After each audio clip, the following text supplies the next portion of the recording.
Welcome to Compound Insights, a podcast by CFA Society New York. I'm your host, Rob Rowan. Today we have a real treat. We are here with Haruyuki Toyama, who is an executive advisor of Sumitomo Mitsui Trust Bank and a risk committee member of Sumitomo Mitsui Trust Holdings. He has also held various positions at Bank of Japan over many years, and he is a non-executive director of Hitachi Construction Machinery and Horiba Limited. Haruyuki holds a BA from the University of Tokyo, an LLM from Cal Berkeley, and an LLM in International Banking Act from Boston University School of Law. He's also taught at graduate schools in the University of Tokyo, Hokkaido University, and on financial laws and central banking. So thank you for being here with us on the podcast. You're very welcome. And I'm very happy to get back to New York City, where I was living from 2011 until 2012. Oh, things have changed a little since then. I think so. Yeah. It's a decade since that time. Yeah. Yeah. And particularly after the COVID-19, I saw many restaurants have changed. Yes. Yeah. We're still all curious about how that's going to end. Yeah, all of us are. They're also a lot more expensive. I know. Yeah. If you want to feel poor, just come buy a lunch in Midtown. Yeah, and particularly for us, right. the yen is in yen. so sharply depreciated, so everything is very, very expensive to us.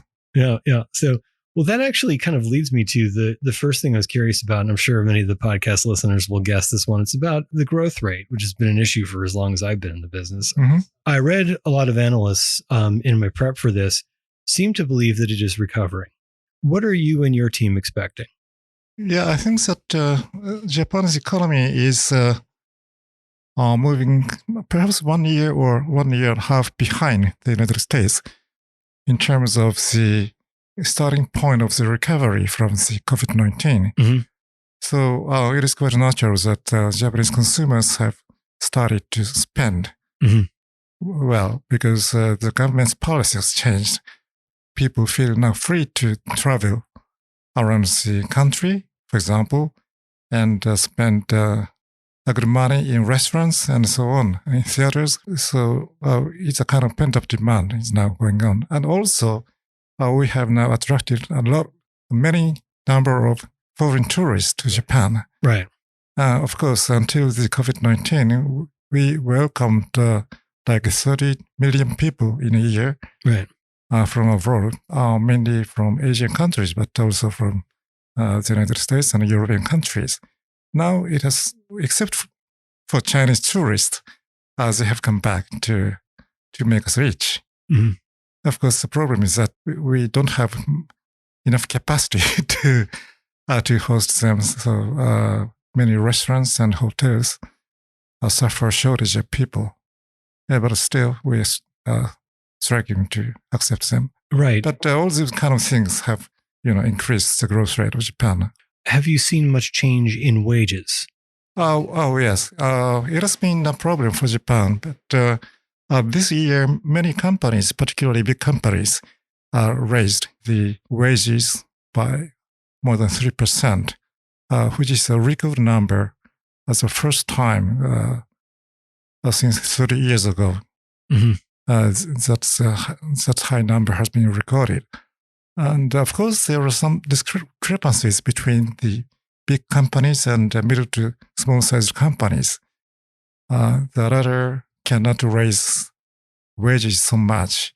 Mm-hmm. But I think it is rather than between big and small to medium, but companies with high productivity and those with low productivity. And it is very natural that high productive companies can raise wages.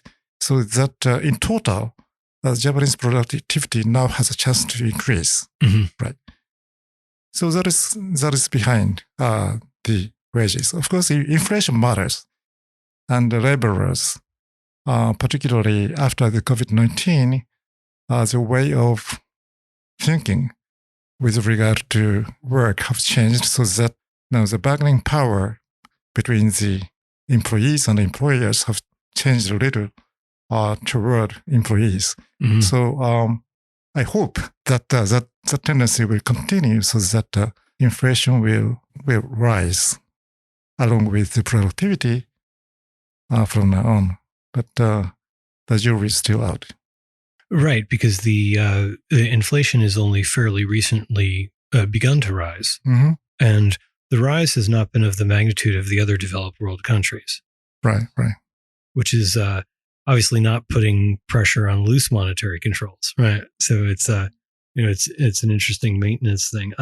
But still, that about the inflation rate, for a country which has experienced only 0 to 1% inflation, 3% rise is big jump. So, so that is why people are now shocked and then demand the wages to be rising.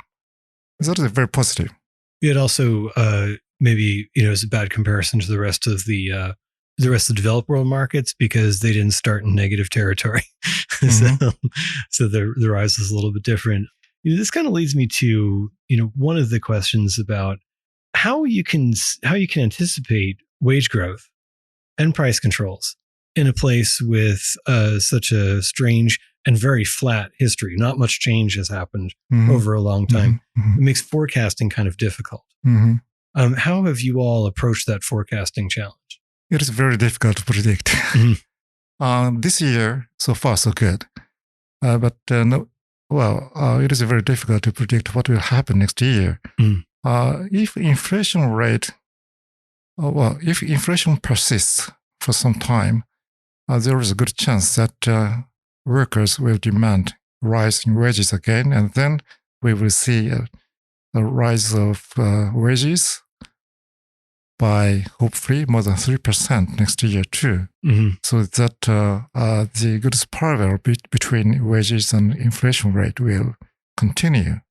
And of course, there is a risk that if there is a global recession, which would affect the Japanese economy, so that companies will have less room to raise wages. So if that happens, the positive spiral will come to an end, unfortunately. So much depends upon, I think, the global economy, particularly the U.S. economy. Right. Although I believe also a lot of people are looking at the Eurozone because of its relative size compared to the U.S. now also. Yeah. Those are two different growth rates that a lot of people are associating with each other. What types of risks do you all see to the global economy right now? Well, a lot of risks. Yeah.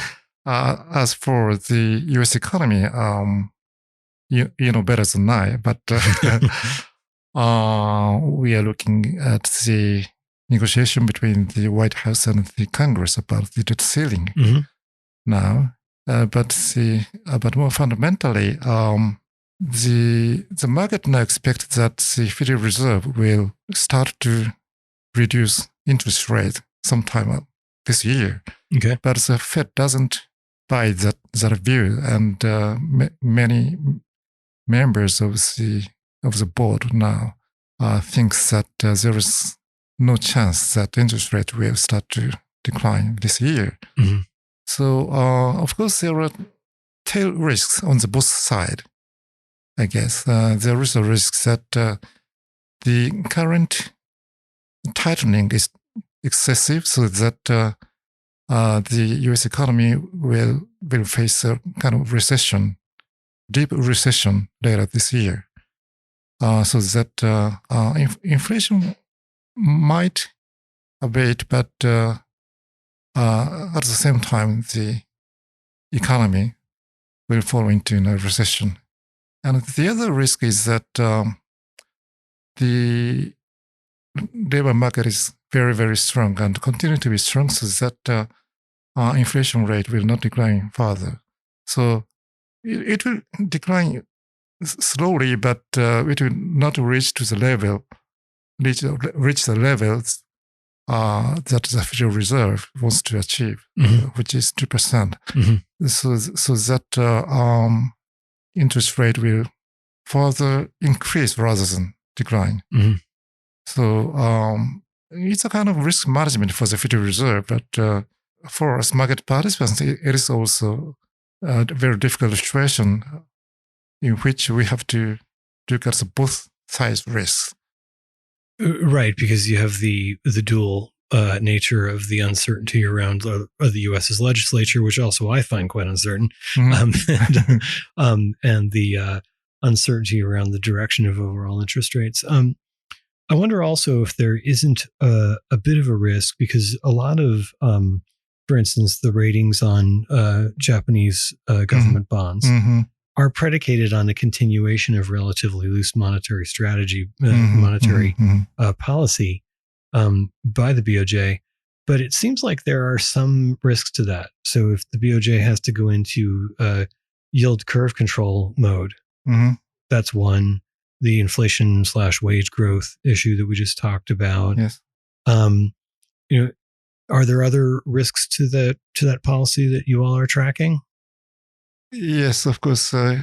If interest rates rises sharply, as what happened in the United States, it would exert a big impact on various sectors. Of course, first of all, it would be on the government, right? And the second of all, it will be on smaller banks, particularly regional banks, because those banks have invested in long-term securities or long-term fixed rate mortgage loans, so that if those interest rates rise, of course, in accounting purposes, they would not have to suffer losses, but on a real-time basis, it's it depends upon how the market would perceive that situation. Right.